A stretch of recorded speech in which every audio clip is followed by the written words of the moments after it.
evening. We would like to welcome you to the CIAA 2016 postgame wrap-up. We are joined by the Blue Bears of Livingstone College, led by head coach James Stinson.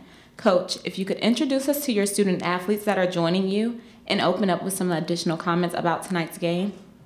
Okay, to my left we have Ty Newman from the Eastern Shore of Maryland, somewhere. Then we have Daryl Trainum from the DC area, somewhere. But those are the two seniors I have with me. Opening up, first of all,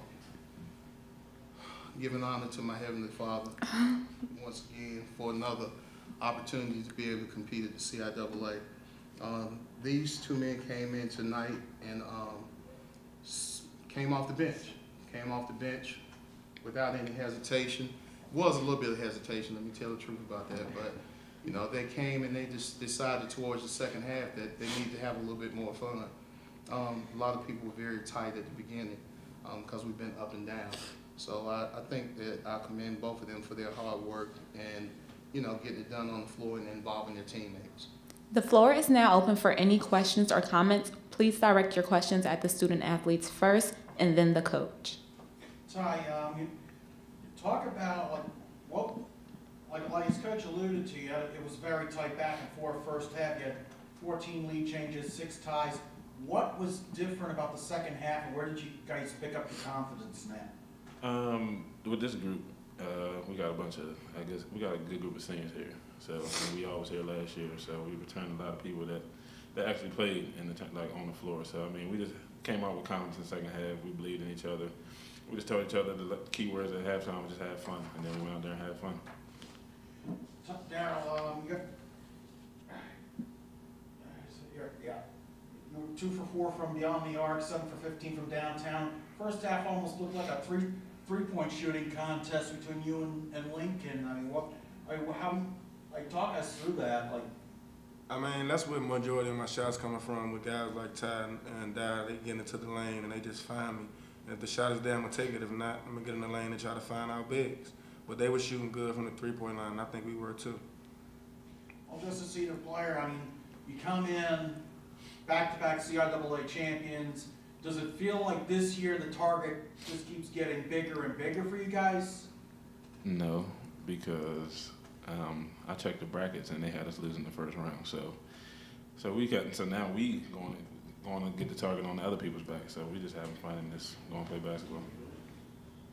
I don't think it's a lot of pressure. I think it's just, I mean, Coach built a dynasty here, so we just got to live up to the hype, honestly. Like that's what it is. Coach, now, you look at the back, obviously the back-to-back titles on that last year, but you look at this year, how closely bunched here. You had teams that the day before the last game of the season could have finished anywhere from 1st through 6th. Talk about the unpredictability and the parity we're seeing here in the CIAA. Well, the parity is everybody is shooting for the top, and in the Southern Division, I think there's a lot of natural rivalries that occur with the JCSU, along with Winston-Salem with Livingstone, and back and forth. So we have natural rivalries that occur, and it's been that way for a long period of time. And all teams are very tough to beat at their home. And that's one thing that we didn't get the job done this year. We didn't play well on the road.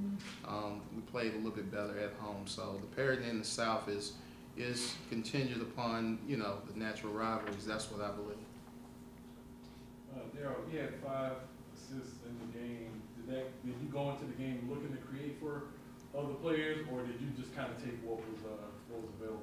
I mean, that's my job, to get other guys going first, and then if they're not going, to just try to find my shot or just get in rhythm. Like, that's my job every time I come into the game, is to get other people involved. Are there any more questions on the floor? Coach, going into tomorrow's game, you're playing Johnson. This will be the 3rd time y'all seen them this year, and you split with them this year. What's their strategy going into tomorrow night's game? Well, I think first of all is to get some rest this evening, and not to celebrate this win for too long. Our conscious effort is that John C. Smith is a very well coached team. They have one of the gurus in the CIAA as their head coach. Hall of Famer, and they're going to execute their sets. They're going to play the way that Johnson C. Smith plays, no matter how much you try to speed them up. So I think that we have to be comfortable in what we are able to do as a team also.